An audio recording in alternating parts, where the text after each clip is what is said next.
மேடையில் இருக்கிற பெரியவங்களுக்கும் மேடைக்கு முன்னால் இருக்கிற மிகப்பெரியவங்களுக்கும் என்னுடைய வணக்கம். நான் மீடியாவை சொன்னேங்க. மீடியா, டிவி, நீங்கள் தான் பெரியவங்க. ஒரு படத்தை ஆக்கிறதும் உங்கள் கையில் தான் இருக்குது, உருவாக்குறதும் உங்கள் கையில் தான் இருக்குது. நானும் என் குழந்தைகளும், இப்போ என் பேரன் கூட வந்திருக்காரு, அவர் சொல்ல மறந்துட்டார், பேரரசு. என்னுடைய பேரனை சொல்ல மறந்துட்டார். இப்போது நிலவுக்கு என் மேல் என்னடி கோபம்னு ஒரு படம். இந்த அளவுக்கு காரணம் நீங்கள் தான்.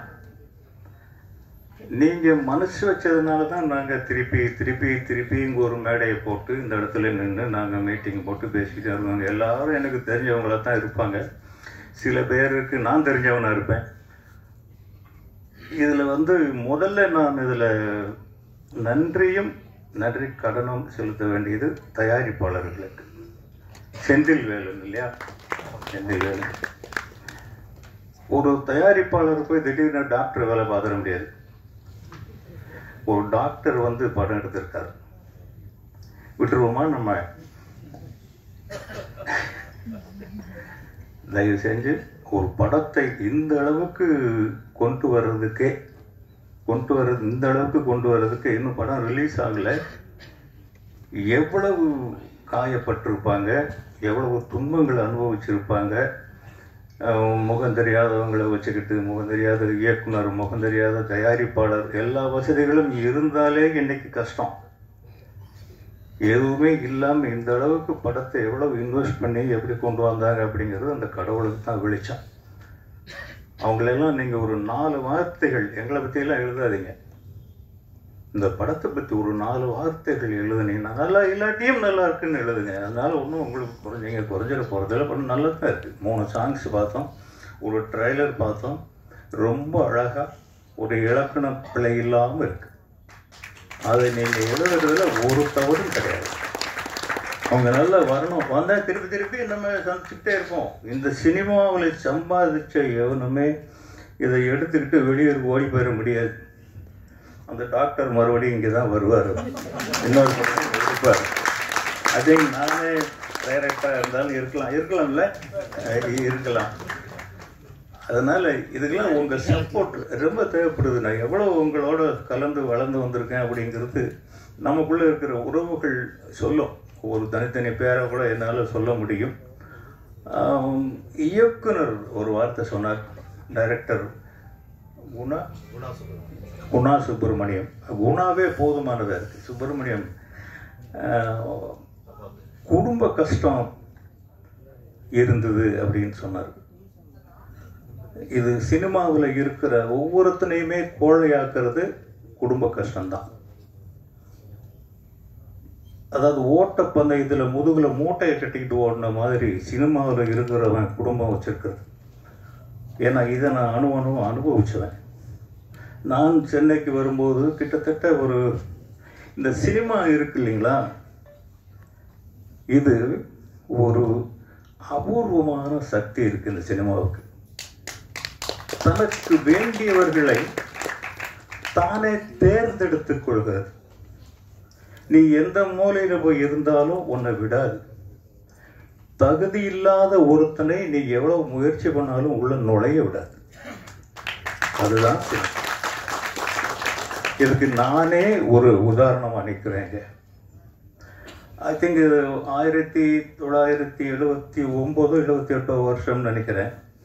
நான் அசல் பட்டி கேட்டோம். 200% நாட்டுப்புறத்தான். நான் இங்கே இருக்கிற நாகரிகங்கள் எதுவுமே தெரியாது. பஸ்ஸில் ஏறி மதுரையிலேருந்து சென்னைக்கு வரணும். அது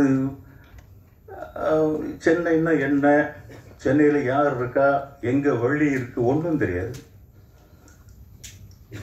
பார்த்தா திடீர்னு போர்டை பார்த்தாக்கா சென்னைன்னு போர்டு, கடையுடைய போர்டுகள் இருக்குது. சென்னை தான் தெரியும். அதுக்கு பக்கத்தில் இருந்ததை பார்க்கல, சென்னை வந்துருச்சே அப்படின்னு சட்டுன்னு இறங்கிட்டேன் அவசரமாக. இந்த பஸ்ஸு போயிடுச்சு. அந்த கையில் இருந்த விலாசத்தை கொண்டு போய் ஒருத்தர்கிட்ட காமிச்சேன். ஐயா, அந்த விலாசம் எங்கே இருக்குது? அவர் என்ன இப்படி ஒரு மாதிரியாக பார்த்தார், லூஸை பார்க்குற மாதிரி சிரிச்சார். புட்சா என்னடா புச்சாங்கிற, எந்த ஒரு புச்சா, ஊருக்கு புதுசான்னு கேட்குறாரு. ஆமாங்க. அட பாவி, நீ போகிறது இன்னும் 20 கிலோமீட்டர் இருக்குது. நான் போக வேண்டியது வண்ணாரப்பேட்டை. நான் இறங்குனது தாம்பரத்தில். கையில் இருக்கிறது ஒரே ₹1 நாணயம் தான் இருக்குது. வேறு வழியில் அங்கேருந்து பஸ்ஸில் ஏறினா பஸ்ஸுக்கு வண்ணாரப்பேட்டைக்கு 80 பைசாங்கிறான். மிச்சம் 20 நயா பைசா. இரவு 11 மணி. இப்போ கொஞ்ச நாளைக்கு முன்னாடி மழை பெஞ்சது, அந்த மாதிரி மழை பெஞ்சிக்கிட்டே இருக்குது. டக்கு நேரம்னா புப்புன்னு கண்ணு முன்னாடி திருப்பதி கோயில் மாதிரி வெளிச்சம். என்னடா இது அப்படின்னு பார்த்தா மகாராணி தியேட்டர். பாருங்க எவ்வளோ பெரிய சிக்னல் கிடச்சிருக்குன்னு. முதல் படி எடுத்து வச்ச உடனே கண் முன்னாடி மகாராணி தியேட்டர்னு நிற்குது. அந்த விலாசத்தை காட்டிக்கிட்டு, அப்போ நான் ரொம்ப ஒல்லியாக இருப்பேன். ஒரு குச்சிக்கு துணி போட்ட மாதிரி தான். இதை விட டபுள் கருப்பாக இருப்பேன். இப்போவும் கருப்பு தான். இப்போ என் மனைவி எப்படி தான் நான் கல்யாணம் பண்ணிக்கிட்டாங்களோ தெரியல எனக்கு. அந்த மழையில் நனைஞ்சிக்கிட்டே அந்த விசாரிச்சுக்கிட்டு அந்த விலாசத்தை போயிட்டு இருக்கிறேன். திருப்பி பார்த்தாக்க மறுபடியும் மகாராணி தியேட்டரே வருது. 2வது சிக்னல். என்னடா மறுபடியும் இதே தியேட்டர் வருதே. வந்த வழியை திருப்பி விசாரிச்சுட்டே போகிறேன். திருப்பி நான் போகிற விலாசம் வரல, மறுபடியும் மகாராணி தியேட்டர் வருது. இப்படி 3-4 தடவை போனால் என்னுடைய ட்ராமாவை ஒரு ரிக்ஷாக்காரர் பார்த்துக்கிட்டே இருந்தார். அவர்கிட்ட இந்த விலாசத்தை காமிச்சு, ஐயா இதில் கொண்டு போய் விடுங்க, நான் போக வேண்டிய இடம் அங்கேருந்து 100 அடி தூரம் தான் இருக்குது. அந்த மழையில் இதை நான் கண்டுபிடிக்க முடியல. அந்த ரிக்ஷாக்காரர் பார்த்து 50 பைசா கொடு அப்படின்னாரு. ஐயா இல்லையா, 20 பைசா தான் இருக்குது. கொடுத்தா நான் சாவுகிறாக்கி அதுக்கு இதுன்னு என்னென்னமோ சொல்லிட்டு ஏறி குந்துட்டு சரக்கு அடிக்கிற நேரத்தில் வந்துக்குது பாரு சாவுகிறாய் அப்படின்னு ஏறி உட்கார வச்சுட்டு ஏறணும்னு இறக்கி விட்டான். இதான் அந்த அட்ரஸ் போ அப்படின்னு. ஆக ஒரு தாய் வயிற்றிலிருந்து எப்படி பிறந்தோமோ அப்படி இந்த சென்னையில் வந்து இறங்கினேன். அந்த 3 தடவை எனக்கு சிக்னல் கொடுத்த அந்த மகாராணி தியேட்டர் தான் நான் சினிமாவுக்கு வர போறேன்னு என் தலையெழுத்து எழுதுச்சுன்னு இன்னைக்கு நான் உணர்றேன். உழைப்பு, அந்த உழைப்பும் சோர்வின்மையும் நம்மகிட்ட இருந்துருச்சுன்னா எந்த கொம்பனாலையும் நம்மளை அசைக்க முடியாது. நம்மளுடைய நாற்காலியில் வேற எவனுமே வந்து உட்கார முடியாது. நான் உழைப்புக்கு அஞ்சனதே கிடையாது. ஆனால் அதை முக்கியமாக சொல்ல மறந்துட்டேன். அப்போது என் மனைவி குழந்தை ஊரில் இருக்காங்க. இங்கே நான் சம்பாதிச்சு அவங்களுக்கு அனுப்பணும். சுற்றி வேற வேலை தான் தேடணும். சினிமாவுக்கு போகலை. இந்த சினிமா மாய வலை வீசி என்னை திருப்பி வாடான்னு சினிமா தான் என்னை கூப்பிடுது. நான் சினிமாவுக்கு முயற்சியே பண்ணலை. இன்னைக்கு வந்து இங்கே நின்று உங்கள் முன்னால் பேச வைக்குது. அதுதான் சினிமா. குணா இதை உங்களுக்கு அதை தான் சொன்ன இந்த கதையை. நீங்கள் வந்து அதுக்காக நீங்கள் வருத்தப்பட வேண்டிய அவசியம் இல்லை. அது வாழ்க்கை. இப்போ நம்ம போராடுறது வாழ்க்கையோட வசதி இல்லையா? இந்த வசதிகள் சினிமாவில் இருக்கிற வசதிகள் வேற எங்கேயாவது நம்ம அனுபவிக்க முடியுமா? இந்த சினிமாவுக்காக நம்ம அவ்வளவு நன்றியோடு இருக்கிறோமா? இல்லை. இன்னைக்கு படம் எடுக்கிறதுக்கு எவ்வளவு பணம் இருந்தால் எனக்கு 100 தடவை சொல்கிறாங்க எங்கள் பசங்க, நீ படம் எடுப்பான்னு. வேணாம்ப்பா, போதும். யாரையுமே இன்னைக்கு வேலை வாங்க முடியல. ஒரு படம் ஆரம்பிச்சுட்டா அந்த ப்ரொடியூசர் 2 சொட்டு கண்ணீர் விட்டாதான் அதில் வேலை செஞ்ச அத்தனை பேரும் சந்தோஷப்படுறான். எவ்வளவு இப்போ ஒரு 50 லட்சம் ஒரு படத்தில் போடுறோம்னா கிட்டத்தட்ட 15 லட்சம் அந்த படத்துக்கு போய் செலவானா ரொம்ப பெரிய விஷயமா இருக்கு. அப்படித்தான் இருக்கு. இப்படி இருந்தும் ஏதோ தைரியத்தில் இந்த டைரக்டர் உங்களை நம்ப வச்சிருக்காரு. நீங்க வந்து படம் எடுத்திருக்கீங்க. அப்படித்தான் நீங்க ஆவீங்கன்னு நான் சொல்ல வரல. நீங்க நல்லா வருவீங்க, நல்ல மனசு இருக்கு உங்களுக்கான கதை பாட்டு. நீங்க பாருங்க, நாங்க வந்து பஞ்சு மிட்டாய் சீலை கட்டின்னு இன்னைக்கு கூட 2 படத்துல என் பாட்டு ஓடுது. அந்த மாதிரி பாட்டுலாம் எங்களுக்கு நீங்க அந்த பாட்டு எழுதுற வாய்ப்பு கொடுக்க வேண்டாமா? கொடுக்கல, நீங்களே எழுதிட்டீங்களே. அந்த மாதிரி பாடல்கள், அந்த டூயட் எழுதுனது நீங்க தானா? அருமையான வார்த்தைகள், ரொம்ப ஒரு கவிதை மாதிரி ரொம்ப அழகா இருந்தது. படம் இயக்கம், மியூசிக். அவர் ஒரு புதியவரா எல்லாமே சின்ன படம் தாங்க. தியேட்டர்ல தான் பெரிய படம் ஆகுது. பூராமே சின்ன படம் தான். இப்போ நிறைய பெரிய படங்கள் சீக்கிரம் கொஞ்சம் சின்னதாகி போச்சு, நிறைய சின்ன படங்கள் பெருசாகி போச்சு. அதனால நல்லா பண்ணியிருக்கீங்க தம்பி, வெரி குட் மியூசிக். நான் சும்மா முகத்துக்கு சொல்லலை, ரொம்ப நல்லா பண்ணியிருக்கீங்க. ஃபோட்டோகிராஃபி நல்லா இருக்குது. கிரேடிங்கில் கொஞ்சம் கோளாறு இருக்குது போல் இருக்குது, இன்னும் கொஞ்சம் சரியாக வரல இதில்.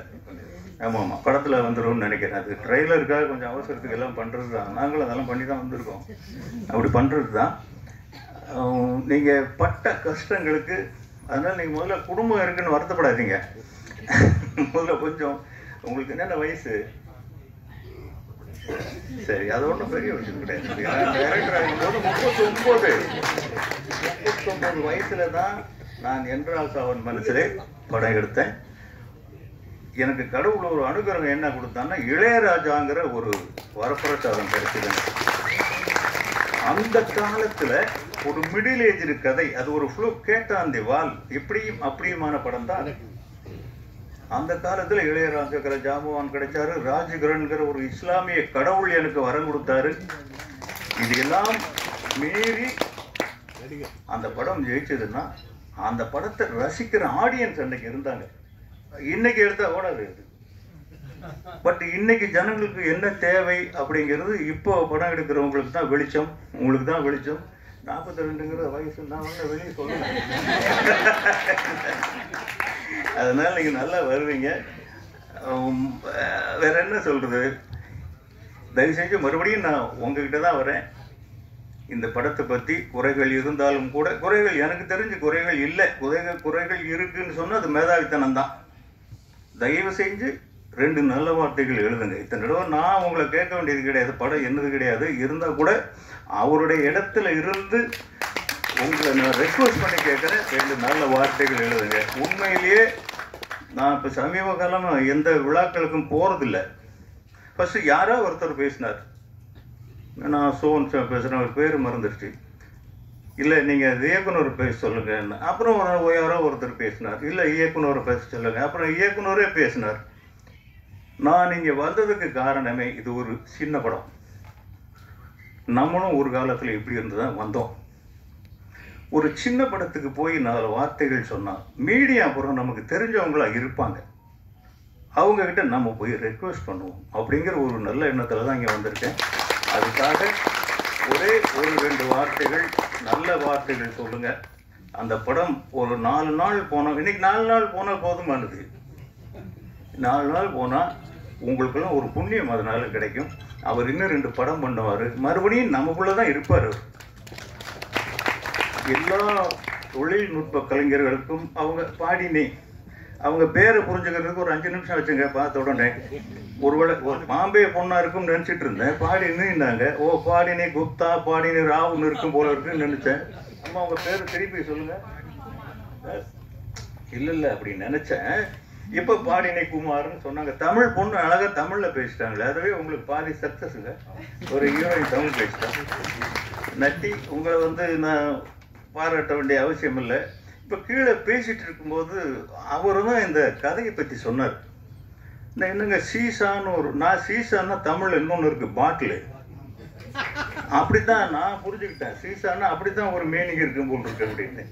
அவர் ஒரு அருமையான கதை சொன்னாருங்க. வாழ்க்கையில் இது வரைக்கும் நான் கேட்டதும் இல்லை, எந்த படத்துலையும் பார்த்ததும் இல்லை. அப்படி ஒரு லைன்.